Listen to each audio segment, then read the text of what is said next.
नमस्कार। आज हम लोग शुरू करेंगे जानेंगे कि वही वंशानुक्रम या जेनेटिक्स बहुत इम्पॉर्टेंट टॉपिक है सुपर टेट के लिए। आप लोग का सी टेट और यूपी टेट की परीक्षा हो गई है, अब आगे परीक्षा आप लोगों ने सुपर टेट की है तो इसके लिए जानेंगे। पहले तो जान जाएंगे कि जेनेटिक्स के फादर कौन थे। मेंडल थे। उसमें अगर फादर ऑफ मॉडर्न जेनेटिक्स पूछता है तो टी.एच. मॉर्गन को आप लगाएंगे। फिर अगर आर्टिफिशियल जेनेटिक्स टी जो है हरगोविंद खुराना को लगाएंगे। जेनेटिक वर्ड किसने दिया? वाटसन ने दिया। ठीक है, ये सारी चीज़ें आप जीन वर्ड किसने? जोहानसन ने दिया। वन जीन वन एंजाइम किसने दिया? बीडल एंड टाइटम ने दिया। ये सारी चीज़ें आप जान जाएंगे। और जो ग्रेगर जॉन मेंडल थे जिन्हें फादर ऑफ जेनेटिक्स कहा गया, आनुवंशिकी के पिता कहा गया, इन्होंने मटर के पौधे पे प्रयोग किया। और मटर के पौधे पे प्रयोग किया तो ये मटर का पौधा इसलिए किया कि मटर का पौधा एक वार्षिक होता है, एक साल में वो अपनी पूरी कैरेक्टर को शो कर देता है। और 7 प्रकार के कैरेक्टर को उन्होंने लिया और उन्होंने 3 नियम दिया। कितने नियम दिया? प्रभावता का नियम, पृथक्करण का नियम, स्वतंत्र अभ्यूहन का नियम, law of dominance, law of segregation, law of independent assortment. इसे आप जानेंगे। तो पहले में उन्होंने क्या किया कि एक कैरेक्टर को दूसरे कैरेक्टर के साथ जब क्रॉस कराया गया तो एक लक्षण जो है दूसरे लक्षण को दबा देता है और वो दिखाई देता है और दूसरा लक्षण छिप जाता है। जो दिखाई देता है उसको प्रभावी कहते हैं, जो दिखाई नहीं देता उसको अप्रभावी कहते हैं। जैसे लंबे को और बौने को उन्होंने जब क्रॉस कराया तो पहला लक्षण क्या हुआ कि बौना छिप गया उसी में और लंबा जो है दिखाई दिया। तो उस तरीके से जो है वो जो दिखाई दिया लंबा कैरेक्टर जो है, जैसे आप देखेंगे यहाँ पे मान लीजिए ये टाल और ये DWARF डार्फ है। तो टाल, अब यहाँ टी और ये टी और यहाँ स्मॉल, यहाँ टी और क्रॉस कराया तो ये इस पहली पीढ़ी में यानी F जनरेशन में ये जो है आपके ये इस प्रकार के लक्षण आए। यानी F1 जनरेशन में F1 जनरेशन में ये F1 जनरेशन पहले जनरेशन में कौन से लंबे आए। अब इसमें जो है ये पूर्ण रूप से जो है न तो लंबा ही है न तो पूर्ण रूप से बौना ही है। मतलब लंबा तो है लेकिन पूर्ण रूप से लंबा नहीं है। लेकिन यहाँ ये लंबा लक्षण ज़्यादा दिखाई दे रहा है तो ये बौना लक्षण जो है उसमें छुपा हुआ, जिसको कहेंगे प्रभाविता का नियम। ठीक है। और दूसरी बार उन्होंने क्या किया कि फिर दूसरे नियम में उन्होंने क्या किया, लॉ ऑफ सेग्रीगेशन में पृथक्करण का नियम उन्होंने क्या किया। फिर जो ये आपके जो चूँकि क्रोमोसोम्स पेयर्स में होते हैं, आप जानते हैं हमारे शरीर के जितने भी अंग होते हैं अधिकतर अंग क्या होते हैं? पेयर्स में होते हैं। जैसे हमारे शरीर में 46 क्रोमोसोम्स होते हैं, 23 क्रोमोसोम्स 23 पेयर्स के क्रोमोसोम्स होते हैं जो 46 होते हैं, जिसमें जो 22 पेयर्स के क्रोमोसोम्स में होमोजाइगस होते हैं, 1 पेयर्स के क्रोमोसोम हेटेरोजाइगस होते हैं। ये भाई फीमेल में XX और मेल में XY, इसे आप जानेंगे।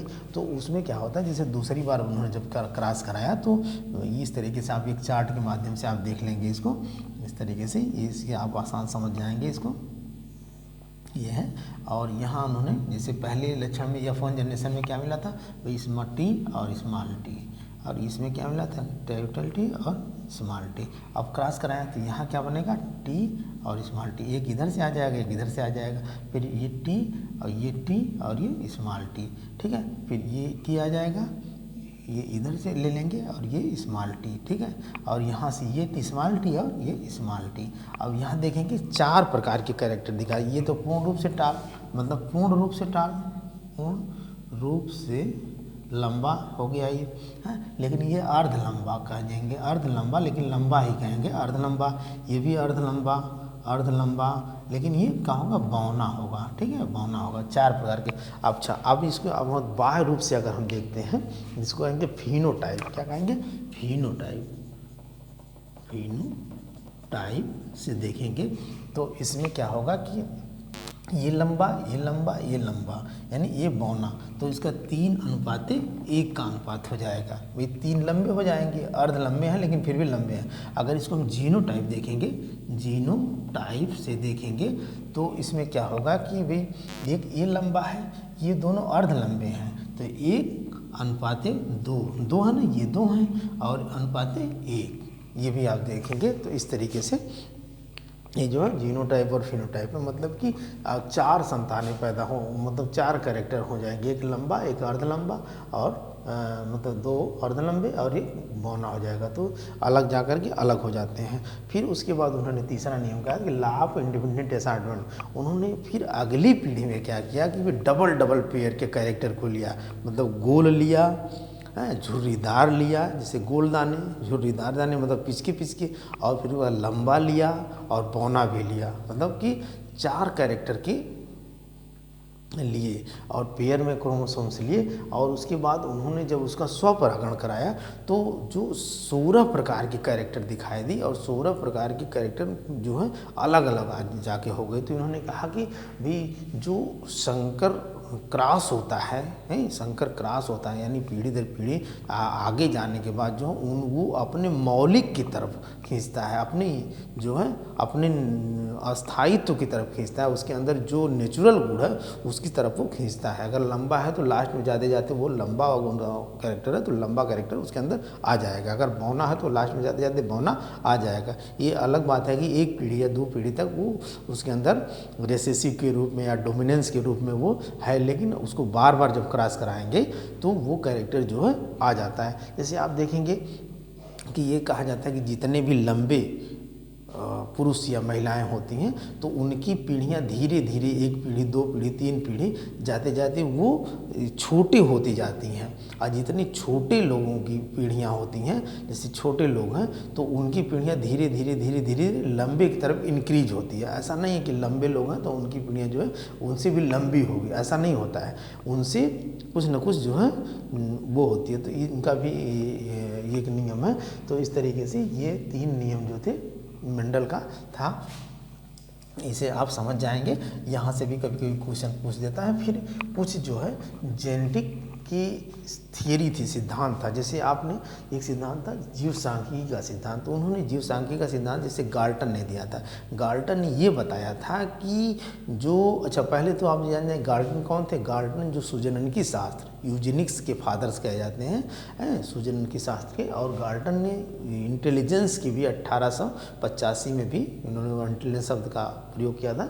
और इसका इन्होंने जो सिद्धांत दिया, जीव सांख्यिकी का सिद्धांत दिया था, उसमें उन्होंने कहा था कि जो माँ बाप से कैरेक्टर होते हैं बच्चों में आते हैं, 1/2 भाग कैरेक्टर जो है माँ भाग से आते हैं, और 1/4 भाग कैरेक्टर जो है वो दादा दादी या नाना नानी से आते हैं, और 1/8 भाग के कैरेक्टर परदादा परदादी पर नाना या पर नानी से आते हैं, और 1/16 भाग कैरेक्टर जो होते हैं वो उनके अदर पेरेंट्स जो होते हैं, अदर रिश्तेदार वगैरह से वो आते हैं। इन्होंने ये अपना मत दिया था भी गाल्टन जी ने। और उपार्जित गुणों के अवितरण का सिद्धांत जैसे बीचमैन ने दिया था। इन्होंने कहा कि जो लक्षण माँ बाप के शरीर में परिवर्तन हो जाते हैं भाई, तो वह ज़रूरी नहीं कि वह लक्षण उनके पीढ़ी दर पीढ़ी उनके बच्चों में आए। जैसे इन्होंने इसी के साथ देखिए लैमार्क जी ने ये कहा था कि नहीं, ऐसा नहीं होता है कि अगर माँ बाप के लक्षण जो हैं उनके पीढ़ी दर पीढ़ी उनके लक्षण जो आएंगे, यानी लैमार्क का और बीजमैन दोनों लोगों को विरोधाभास होता है। लैमार्क जी ने कहा कि जो उपार्जित लक्षण होते हैं, जो एक तरीके से अर्जित लक्षण होते हैं, वह लक्षण पीढ़ी दर पीढ़ी जो है संतान में ट्रांसफर होते जाते हैं। जैसे इन्होंने एक उदाहरण दिया था जिराफ का, अफ्रीका के जिराफ का उदाहरण इन्होंने दिया था कि पहले अफ्रीका के जंगलों में घासें थी, जिसे घास जो है जिराफ खाता था, और वो जिराफ जो बकरी की तरह उसकी गर्दन छोटी थी, नीचे झुक करके खाता था। और धीरे धीरे घासें समाप्त हो गई। जब घासें समाप्त हो गई तो जिराफ क्या किया कि गर्दन पत्तियों को खाना शुरू किया। तो भाई एक पीढ़ी में थोड़ी सी गर्दन 1 इंच, दूसरे में 2 इंच, तीसरे में 3 इंच, ऐसे ऐसे 100 साल, 200 साल, 300 साल, यानी 400 साल, यानी कई पीढ़ियाँ जब बीतती गई, 10 पीढ़ियाँ बीतने के बाद धीरे धीरे जो है उनकी गर्दन लंबी हो गई। तो इस चीज़ को इन्होंने बताया। लेकिन ये जो बीजमैन या ल्यूनहाग ने, इन्होंने इसका विरोध किया, कहा ऐसा नहीं है। उन्होंने चूहों की पूँछों को काट दिया, एक घर में जो है चूहों को रख दिया, और फिर उनके बीच भाई होगा जो है सेक्सुअल रिलेशनशिप होगा चूहों के बीच, तो फिर उनकी जो पूँछें हुई तो उसकी जो बच्चे हुए उनकी पूँछें थी, तो इस आधार पर इन्होंने जो है इसका विरोध किया। तो बीज कोष की निरंतरता का सिद्धांत बीजमैन ने ही दिया था। इन्होंने कहा कि जो माँ बाप की स्पर्म और ओवा से जो बीज कोष बनता है, जो जाइगोट बनता है, तो वो कभी नष्ट नहीं होता, वो पीढ़ी दर पीढ़ी ट्रांसफ़र होता रहता है। भाई माँ बाप का लक्षण जो है उनके बीज कोष के माध्यम से वो उनके बच्चों में चलता रहता है। फिर भाषा विकास का सिद्धांत चामोस्की ने दिया था। इसे आप देखेंगे कि उन्होंने कहा था, चामोस्की ने वंशानुक्रम के बेस पे ये कहा था कि पहले बच्चा जो है क्रंदन करता है, अभी बच्चा क्या करता है, रोता है, तो पहले भाषा पे इन्होंने जोर दिया था कि पहले भाषा का जो है विकास होता है। लेकिन वहीं देखेंगे आप पियाजे जी ने कहा था पहले विचार आता है, और चामोस्की और वाइगोस्की दोनों जी का विचार एक मिलता है। वह कभी कभी आता है क्वेश्चन कि वाइगोस्की जी ने भी भाषा पे जोर दिया था कि पहले भाषा आती है, बच्चा पहले क्रंदन करता है, रोता है।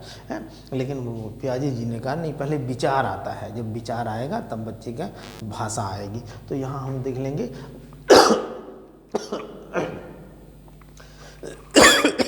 वंशानुक्रम की समानता का नियम, जैसे सोरेनस्टीन इन्होंने दिया था। इन्होंने कहा था कि समानता का नियम में ये बताया था कि जो माँ बाप की जो लक्षण होते हैं वही लक्षण जो हैं उनके बच्चों में आते रहते हैं। जैसे अगर माँ बाप तीव्र बुद्धि के हैं तो बच्चे की भी तीव्र बुद्धि होगी, और माँ बाप अगर मंद है तो बच्चे की भी मंद बुद्धि होगी।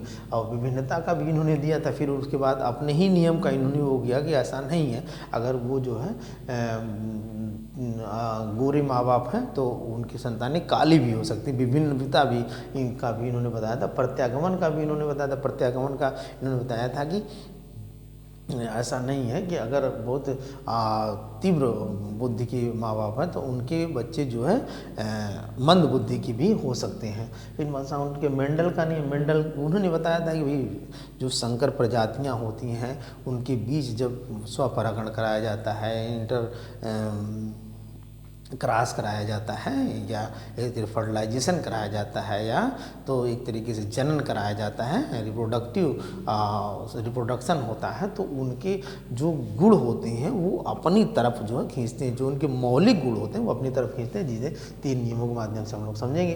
तो इस तरीके से अब इसमें आप देखेंगे सेक्स डिटर्मिनेशन आप हमारे समाज की, हमारे भारतीय समाज की एक बहुत बड़ी जो है रूढ़वादिता या कही जाएगी, या एक तरीके से बहुत बुरी चीज़ है कि अगर किसी भी औरत के 2 बच्चियां ही हो जाती हैं तो दोष किसको लोग देते हैं, अब भाई औरतों को देते हैं। भाई गांव का समाज, अब तो भाई पढ़ लिख रहे हैं लोग शहरों में, तो ऐसा नहीं माना जाता है। अब तो भाई चाहे बच्चा हो, चाहे बच्ची हो, चाहे 1 हो, चाहे 2 हो, उतने में वो लोग सुखी रहते हैं जो पढ़ा लिखा फैमिली है। लेकिन गांव में अभी भी ये मान्यता है कि अगर 2 बच्चियां हो गई हैं तो पता चलता है कि बच्चों के चक्कर में तो बच्चियों की लाइन लग जाती है, कई बच्चियाँ हो जाती हैं। दोष किसको देते हैं, औरतों को देते हैं, यानी मादर को देते हैं। तो उसमें होता क्या है कि भाई हम जानते हैं कि हमारे शरीर में कितने क्रोमोसोम्स होते हैं, 46 क्रोमोसोम्स होते हैं, जो 23 जोड़ी होते हैं।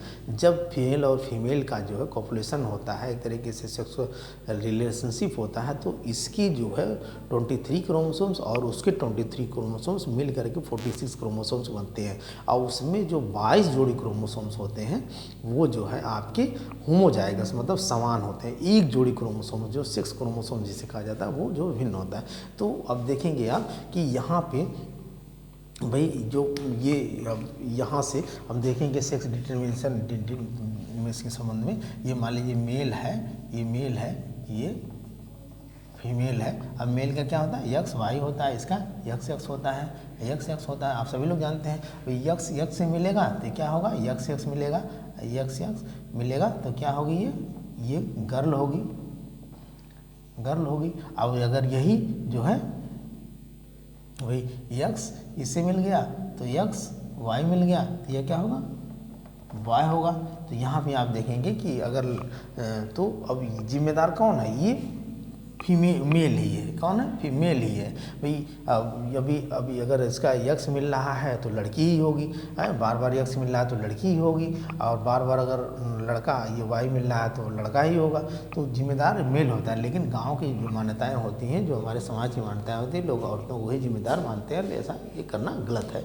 तो ये सेक्स डिटर्मिनेशन कौन जिम्मेदार होता है? लिंग निर्धारण कौन जिम्मेदार होता है? मेल निर्धारण जो है जिम्मेदार होता है। फिर उसके बाद कुछ बीमारियां भी आप देख लेंगे होंगी, जो जेनेटिक्स बीमारियां होती हैं, जेनेटिकल बीमारियां जो होती हैं। जेनेटिकल बीमारियों में आप देखेंगे कि बहुत सारी बीमारियां होती हैं। अच्छा, जेनेटिकल आप देखेंगे क्रोमोसोम्स जो है से संबंधित, जैसे 46 क्रोमोसोम्स हैं, अगर वो 46 क्रोमोसोम्स अगर नहीं आते हैं, जितने भी जीव हैं, जितने भी संसार में, चाहे प्लांट हो चाहे एनिमल हो, जितने बायोटिक हैं, वो उसमें क्रोमोसोम्स का ही उसको निर्धारण करता है। हमारे शरीर की संरचना को जो है कौन निर्धारण करता है? क्रोमोसोम्स। क्रोमोसोम्स के बारे में हम डीप में जब पढ़ाएंगे, डीएनए, आरएनए, जीन, ये सारी चीज़ें जो है तो उसमें वो स्पष्ट हो जाएगा। यहाँ थोड़ा सा हम देख लेते हैं जो जेनेटिकल बीमारियाँ कौन कौन सी होती हैं, जो वंशानुगत बीमारियाँ होती हैं। पहली आपकी है कलर ब्लाइंडनेस। बहुत जो इंट्रेंस का आप देते हैं, रेलवे की कोई परीक्षा देंगे तो आपका जो जैसे प्री मेन या इंटरव्यू जितनी भी परीक्षाएं होंगी, लास्ट में आपकी परीक्षा जो है ये रंग को पहचान करने की होगी। जैसे लाल, हरा और नीला, 3 रंगों की पहचान होती है। लाल कलर होता है, सिग्नल के लिए रुक जाती है गाड़ी, या हरे से चलती है। नीला तो उसमें होता क्या है कि लाल का रंग जो है उनको नीला दिखाई देगा, हरा जो है उनको नीला दिखाई देगा। तो इस तरीके से जो है, जो अगर सारी परीक्षाएं आप पास कर लिए रेलवे में, अगर कलर ब्लाइंडनेस की बीमारी है तो वो जो है आप उसमें फेल होकर दिए जाएंगे। बहुत सारे बच्चे होते हैं जो अच्छे अच्छे पदों पे जा कर के प्री मेन इंटरव्यू तक पहुंच जाते हैं, निकल जाते हैं, लेकिन लास्ट में ये जो कलर ब्लाइंडनेस वाली प्रॉब्लम उनको होती है तो वो वहाँ रेलवे की वैकेंसी में नहीं, रेलवे की नौकरी से बिछड़ जाते हैं, तो उनके लिए प्रॉब्लम होती है। ये भी बीमारी जो है उनकी, ये क्या होती है? वंशानुगत होती है। तो अच्छा, इसके लिए जो है अधिकतर ये पुरुषों में होती है। किस में होती है? मेल में होती है। लेकिन कैरियर का काम कौन करती है? फीमेल करती है। यानी माँ जो है कैरी का काम करती है, ढोने का काम करती है, एक पीढ़ी से दूसरी पीढ़ी पहुँचाने का काम करती है। हमारे इंडिया में लगभग 8% लोग इस बीमारी से ग्रसित होते हैं। ये पता नहीं चलता है, लेकिन जनरली जब टेस्ट होता है बंद कमरे में तो लाइट जलाई जाती है, और रेलवे की वैकेंसी वगैरह में तो वहाँ ये स्पष्ट हो जाता है। दूसरा आपका होमोफीलिया। होमोफीलिया में क्या होता है कि हमारे शरीर में जो आरबीसी, डब्ल्यूबीसी, प्लेटलेट्स वगैरह होती हैं, तो आरबीसी भाई क्या करता है? ऑक्सीजन को कैरी करने का काम करता है। हम ऑक्सीजन लेते हैं, अपने फेफड़े में जाता है, हार्ट के माध्यम से ब्लड में हीमोग्लोबिन होता है, हीमोग्लोबिन में ऑक्सीजन मिल जाता है, और ऑक्सीजन को आरबीसी जो है यानी ऑक्सी हीमोग्लोबिन बना करके पूरे शरीर में जो है ट्रांसफ़र करता है, हर कोशिकाओं में जो है ले जाता है। और डब्ल्यूबीसी क्या करता है? डब्ल्यूबीसी में जो हमारे शरीर में जो भी मतलब एक तरीके से हार्मफुल प्रोडक्ट चले जाते हैं, जो हमारे शरीर के लिए नुकसानदायक होते हैं, उनको जो है वो नष्ट कर देता है, वो हमारे शरीर की सुरक्षा करता है। प्लेटलेट्स क्या करता है? प्लेटलेट्स जो है हमारे शरीर में ब्लड को क्लॉट करता है, थक्का जानने का काम करता है। तो ये होमोफीलिया में क्या होता है कि होमोफीलिया बीमारी जिसको हो जाती है, उनके बच्चे जो है वो उनका ब्लड क्लॉट होता ही नहीं है। वो क्या होता है? चोट लगने के बाद जो है उनकी ब्लड का थक्का नहीं जमेगा, और पूरे ब्लड जो है धीरे धीरे धीरे धीरे धीरे बहता रहेगा, और वो उसकी डेथ हो जाती है। तो ये भी बहुत खतरनाक बीमारी होती है। ये बड़ी रेयर केस में होती है, जनरली जो है वैसा नहीं होता है। अब तो बहुत सारी दवाइयाँ आ गई, नहीं तो पहले ऐसा होता था कि बहुत डेथ हो जाती थी, लेकिन अब तो बहुत सारे उपचार आ गए हैं। दूसरा है क्लाइनफेल्टर सिंड्रोम। ये क्लाइनफेल्टर सिंड्रोम आप देखेंगे 46 क्रोमोसोम्स होते हैं। तो कभी कभी ऐसा होता है भी संरचना बन रही है मेल फीमेल की, तो उसमें 47 क्रोमोसोम्स हो जाते हैं। तो मेल ट्रांसजेंडर यानी हिजड़ा कह लेंगे जिसे आप, या किन्नर कह लेंगे, तो वो मेल उसमें जो है 47 क्रोमोसोम्स हो जाते हैं।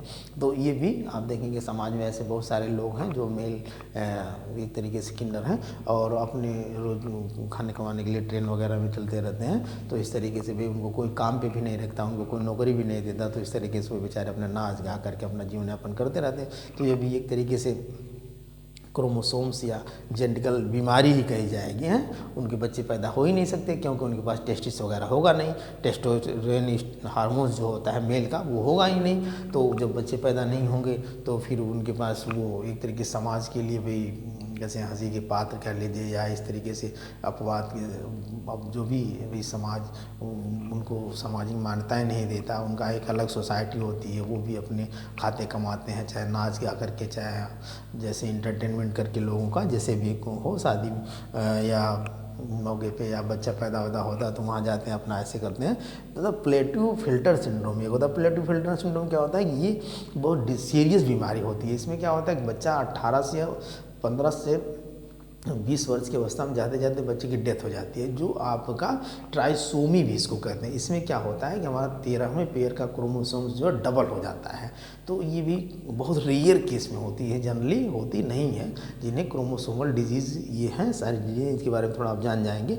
इसके बाद आपका डाउन डाउन सिंड्रोम में क्या होता है, जैसे मंगोलायड में क्या होता है, सर भारी हो जाएगा, आंखें बड़ी बड़ी हो जाएंगी और उस चेहरा जो है बच्चे के भी 10 साल की है लेकिन देखने में बच्चे का जैसे फेस लगेगा कि बहुत उम्र हो गई बच्चे की है, और उसका चेहरा जो जैसे लगेगा कि अरे ये तो इसकी उम्र तो जैसे लग रहा है कि 30 साल की हो गई। तो मंगोलायड टाइप का होता है, उसमें भी 21वीं जोड़ी के क्रोमोसोम्स की जो कॉपी बन जाती है। तो इस तरीके से ये डाउन सिंड्रोम होता है। ये जनरली ये भी इसकी बच्चे ज़्यादा दिन तक जीवित नहीं रहते हैं और 20, 22, 25 तक जाते जाते भी इनकी भी डेथ हो जाती है। अगला आता है टर्नर सिंड्रोम। टर्नर सिंड्रोम में क्या होता है, फीमेल जो है ट्रांसजेंडर जिसे आप कहेंगे, जिसे अभी मेल में, तो मेल में ये क्लाइनफेल्टर सिंड्रोम है जिसमें जो है टेस्टिस नहीं बनेगा या मेल के जितने भी सेकेंडरी सेक्सुअल आर्गन नहीं बनेंगे हैं, और जैसे पेनिस वगैरह हो गया, ये सारी चीज़ें नहीं बनेंगी, टेस्टिस नहीं बनेगा, हार्मोन्स नहीं बनेगा है, केवल बस एक पेशाब का रास्ता उनको बना दिया जाता है। और फीमेल में वही टर्नर सिंड्रोम जो होता है, फीमेल का भी ओवर ही नहीं बनेगा, और जो प्रोजेस्टेरॉन हार्मोन्स है, एस्ट्रोजन हार्मोन्स है, रिलैक्सिन हार्मोन्स है, ये जितने भी फीमेल के हार्मोन्स हैं ये इनका स्राव नहीं होगा और इनकी अंदर जो क्रोमोसोम की संख्या होगी 45 हो जाएगी है, ये क्रोमोसोम्स कम हो जाएगा। तो इस तरीके से ये भी ट्रांसजेंडर तरीके से अपना जीवन यापन करते हैं। तो यहाँ हम लोग जाने कि इस तरीके से, और इसमें थोड़ा सा देख लें आप कि ये जो क्रोमोसोम्स जो होते हैं, क्रोमोसोम्स में डीएनए होते हैं, डीएनए और आरएनए होते हैं। डीएनए आरएनए यानी डीऑक्सीराइबोज न्यूक्लिक एसिड और राइबोज न्यूक्लिक एसिड, और उस पर जीन होते हैं। भाई अब तो वैज्ञानिक इतना रिसर्च कर चुके हैं, इतनी जानकारी प्राप्त कर लिए हैं कि आप को बता देंगे कि जीन के माध्यम से कि कितनी आपकी जो एज होगी। अभी रिसर्च चल रहा है, बहुत मतलब एक तरीके से हाईटेक टेक्नोलॉजी है, तो वो जीन है और एक तरीके से डीएनए आरएनए के माध्यम। अब डीएनए में क्या क्या होता है, डीएनए में आप देखेंगे डीऑक्सीराइबोज शुगर होता है, नाइट्रोजन बेस होता है और फास्फेट होता है, ठीक है। और नाइट्रोजन बेस में कौन कौन से होते हैं, प्यूरिन और पिरामिडीन होते हैं।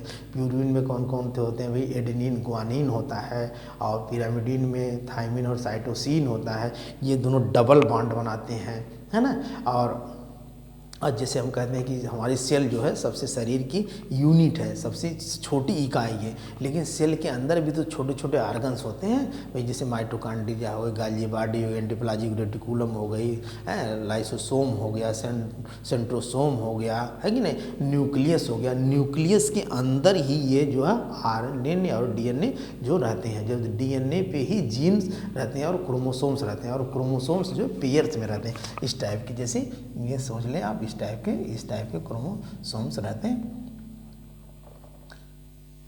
इस टाइप के क्रोमोसोम्स रहते हैं। तो क्रोमोसोम्स की संरचना इस टाइप की होती है, और जो आपका आप देखेंगे इस टाइप की जीन्स होते हैं, और ऐसे ऐसे ये इस तरीके से जो ऐसे ऐसे बॉन्ड बना होता है, ऐसे ऐसे बॉन्ड बना होता है, ये आपकी डीएनए की संरचना होती है। इसको हम लोग आगे अध्ययन करेंगे, इसके बारे में डिटेल में अध्ययन करेंगे, क्योंकि ये बड़ा इंटरेस्टेड टॉपिक है, इसको हमको जानना बहुत जरूरी है। इससे भी सुपर टेट में बहुत सारे क्वेश्चन बनते हैं। तो आज के लिए बस इतना ही, धन्यवाद।